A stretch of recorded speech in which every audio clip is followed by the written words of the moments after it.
श्री गणेशाय नम। Folded hands. दोस्तों आज की इस वीडियो में हम ऋषि पंचमी की कथा का श्रवण करेंगे।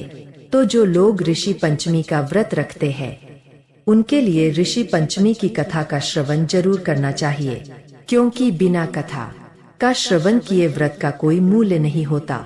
तो कथा को पूरा सुने, क्योंकि आधी अधूरी कथा सुनने से व्रत का पूर्ण लाभ नहीं मिल पाता। तो दोस्तों चलिए शुरू करते हैं। तो पहले जान लेते हैं ऋषि पंचमी व्रत का मुहूर्त।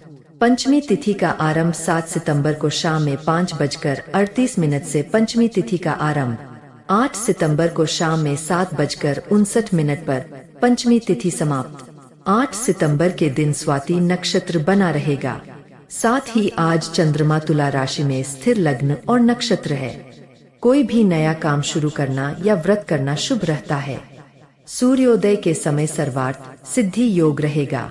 इस प्रकार 7 वर्ष करके 8वें वर्ष में सप्तर्षियों की सुवर्ण में 7 मूर्ति बनवाकर कलश स्थापन करके यथाविधि पूजन कर 7 गोदान और 7 युग्मक ब्राह्मण भोजन करा के उनका विसर्जन करें।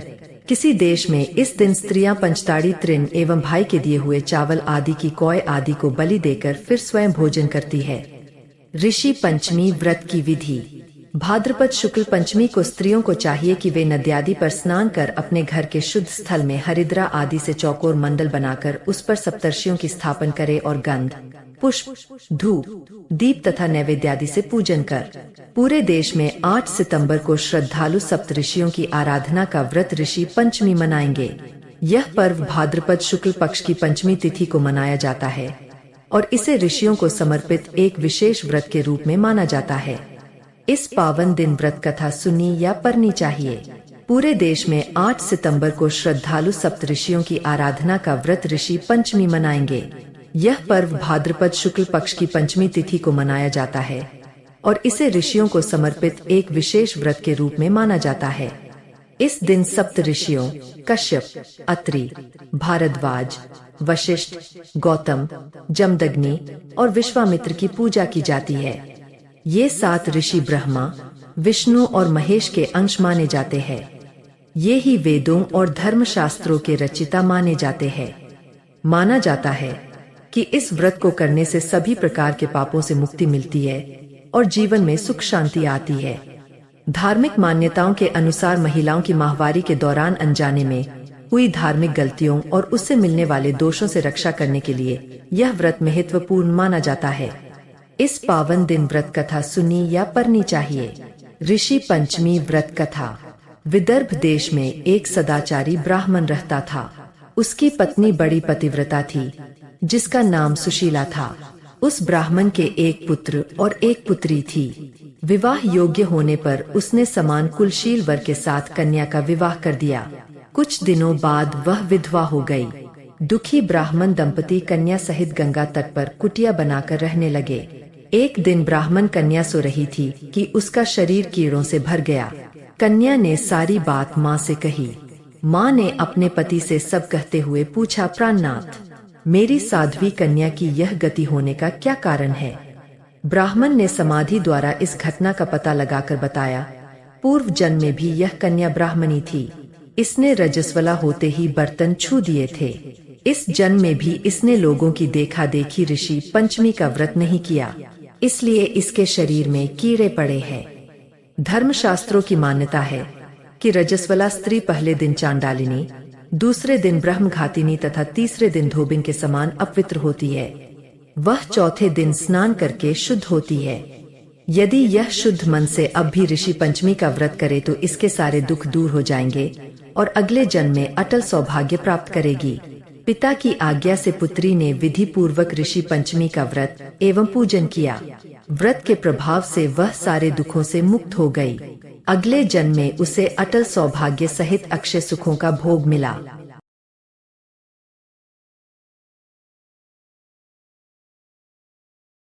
दूसरी कथा। एक समय की बात है।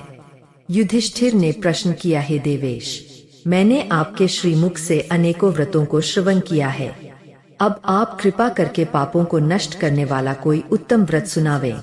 राजा के इन वचनों को सुनकर श्री कृष्ण जी बोले, हे राजेंद्र, अब मैं तुमको ऋषि पंचमी का उत्तम व्रत सुनाता हूँ, जिसको धारण करने से स्त्री समस्त पापों से छुटकारा प्राप्त कर लेती है।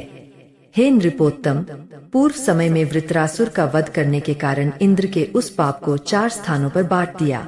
पहला अग्नि की ज्वाला में, दूसरा नदियों के बरसाती जल में, तीसरा पर्वतों में और चौथा स्त्री के रज में।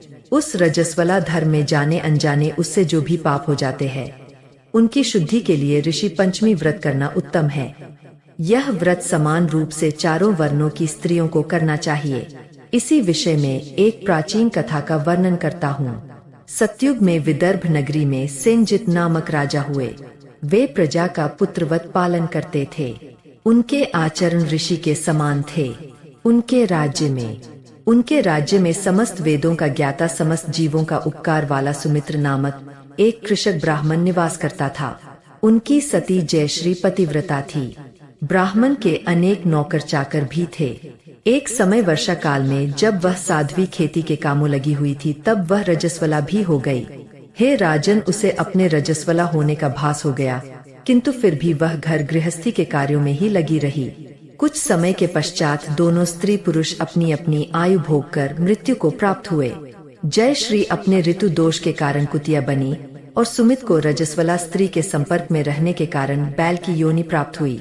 क्योंकि ऋतु दोष के अतिरिक्त इन दोनों का और कोई अपराध नहीं था, इस कारण इन दानों को अपने पूर्वजन का समस्त विवरण याद रहा। वे दानों कुतिया और बैल के रूप में रहकर अपने पुत्र सुमित के यहाँ पलने लगे। सुमित धर्मात्मा था और अतिथियों का पूर्ण सत्कार किया करता था। अपने पिता के श्राद्ध के दिन उसने अपने घर ब्राह्मण को जिमाने के लिए नाना प्रकार के भोजन बनवाए।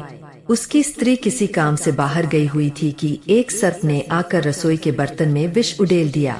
सुमित की माँ कुतिया के रूप में बैठी हुई यह सब देख रही थी। उसने अपने पुत्र को ब्रह्महत्या के पाप से बचाने की इच्छा से उस बर्तन को स्पर्श कर लिया। सुमित की पत्नी से कुतिया का यह कृत्य सहा न गया और उसने एक जलती लकड़ी कुतिया के मारी। वह प्रतिदिन रसोई में जो जूठन आदि शेष रहती थी उस कुतिया के सामने डाल दिया करती थी, किंतु उस दिन से क्रोध के कारण वह भी उसने नहीं दी। तब रात्रि के समय भूख से व्याकुल होकर वह कुतिया अपने पूर्व पति के पास आकर बोली, हे नाथ, आज मैं भूख से मरी जा रही हूँ। वैसे तो रोज ही मेरा पुत्र खाने को देता था, मगर आज उसने कुछ नहीं दिया। मैंने सांप के विष वाले खीर के बर्तन को ब्रह्महत्या के भय से छूकर भ्रष्ट कर दिया था। इस कारण बहू ने मारा और खाने को भी नहीं दिया है। तब बैल ने कहा, है भद्रे, तेरे ही पापों के कारण भी इस योनि में आ पड़ा हूँ। बोझा ढोते ढोते मेरी कमर टूट गई है। आज मैं दिन भर खेत जोतता रहा। मेरे पुत्र ने भी आज मुझे भोजन नहीं दिया और ऊपर से मारा भी खूब है। मुझे कष्ट देकर श्राद्ध को व्यर्थ ही किया है। अपने माता पिता की इन बातों को उनके पुत्र सुमित ने सुन लिया। उसने उसी समय जाकर उनको भरपेट भोजन कराया और उनके दुहक से दुखी होकर वन में जाकर उसने ऋषियों से पूछा, है स्वामी, मेरे माता पिता किन कर्मों के कारण इस योनि को प्राप्त हुए और किस प्रकार उससे छुटकारा पा सकते हैं? सुमित ने उन वचनों को श्रवण कर सर्वतपा नामक महर्षि दया करके बाले, पूर्व जन्म में तुम्हारी माता ने अपने उच्छृंखल स्वभाव के कारण रजस्वला होते हुए भी घर गृहस्थी की समस्त वस्तुओं को स्पर्श किया था और तुम्हारे पिता ने उसको स्पर्श किया था। इसी कारण वे कुतिया और बैल की योनि को प्राप्त हुए हैं। तुम उनकी मुक्ति के लिए ऋषि पंचमी का व्रत धारण करो। श्री कृष्ण जी बोले, है राजन। महर्षि सर्वतपा के इन वचनों को श्रवण करके सुमित अपने घर लौट आया और ऋषि पंचमी का दिन आने पर उसने अपनी स्त्री सहित उस व्रत को धारण किया और उसके पुण्य को अपने माता पिता को दे दिया। व्रत के प्रभाव से उसके माता पिता दोनों ही पशु योनियों से मुक्त हो गए और स्वर्ग को चले गए। जो स्त्री इस व्रत को धारण करती है वह समस्त सुखों को पाती है। वीडियो अगर पसंद आया हो तो वीडियो को लाइक और हमारे चैनल को सब्सक्राइब करें। धन्यवाद। जय Shri Krishna. Folded hands, folded hands, folded hands.